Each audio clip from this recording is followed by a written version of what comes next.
Well, it's nice to be back in Washington after several weeks at home in West Virginia, talking with folks and around the country. And really what's top of mind in my state, because we're so heavily affected by the fentanyl scourge that is just rampant throughout this country, is immigration.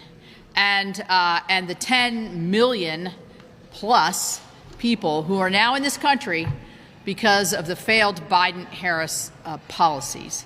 So tonight we're going to see, hopefully we'll see a big contrast between President Trump, who brought the numbers down, who had reasonable policies in place that he as president put into effect, and the contrast being Vice President Harris, who on day one, she and President Biden opened the borders by moving through a lot of executive orders and taking down what former President Trump had been able to do.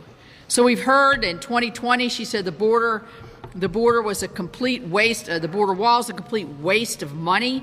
In 2019, she said we don't need to build a wall. It's not an emergency. In 2022, she had an interview with Chuck Todd where she said not once but twice the border is secure. I mean, who's believing that? This is 2 years ago. That was probably 6 million people into where we are now. She also said in 2021 or 2022 in an interview that she had actually been to the border, when in fact the interviewer, Lester Holt, had to say, no, you haven't.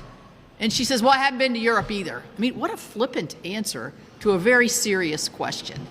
So this is who she really is. These are unguarded moments where we've been able to see her in her past life, but we haven't seen her like this because she's had that one interview and she's been in a bubble as she campaigns. So tonight I think that the border is going to be top of mind of many people in this country, whether it's the crime, the fentanyl, or just the illegality and the unfairness of letting people just run into our country, stay here 7 or 8 years, have their case heard, if they even respond to have their case heard. And I think the Vice President has shown herself and was appointed a leader in this area, and she's been a miserable failure.